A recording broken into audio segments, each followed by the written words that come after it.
Alors aujourd'hui, 11 septembre, c'est la journée de moissonnage, ce qu'on appelle le battage du chanvre. Alors le chanvre est récolté à l'aide d'une moissonneuse batteuse. On est en train de le faire aujourd'hui depuis 11 h ce matin, ça va bien. Alimentrigone, c'est une entreprise de transformation de grains. On est spécialisé dans l'écalage des grains principaux qui sont le sarrasin et le chanvre ici chez Alimentrigone. Bien que depuis à peu près 7 ou 8 ans, on fait les grains sans gluten aussi en termes de farine.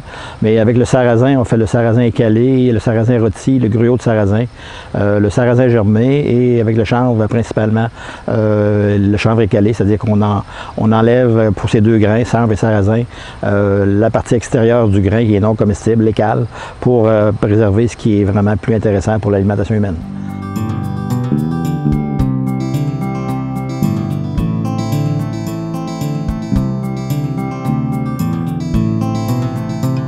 Alors de 84 à 98 à peu près, 99 même, le sarrasin a été notre pain et notre beurre, notre produit principal, le seul grain qu'on transformait ici, chez Alimentrigone à Saint-François.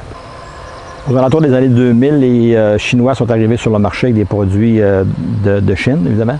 Alors, il a fallu à ce moment-là se réajuster parce que nos prix n'étaient pas compétitifs. Donc, on a fait participer, on a visité des salons comme la Natural Expo West à Los Angeles dans ces années-là. Et là, on est entré en contact avec des gens qui cherchaient à faire écaler du chanvre au Canada. Parce qu'il y a seulement au Canada qu'on pouvait, il y avait autorisation de cultiver le chanvre et non pas aux États-Unis. Donc, les Américains étaient à la recherche de transformateurs de chanvre. Donc, comme on avait une expertise dans la transformation de sarrasin, donc j'ai dit pourquoi pas, on va l'essayer, mais ça a été plus compliqué qu'on pensait. Ça a pris à peu près une dizaine d'années, 10-12 ans, avant de trouver vraiment la bonne recette là, pour la transformation.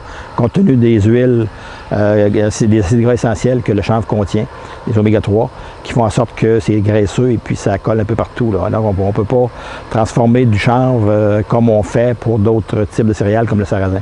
Donc il a fallu s'ajuster, développer une expertise à ce niveau-là.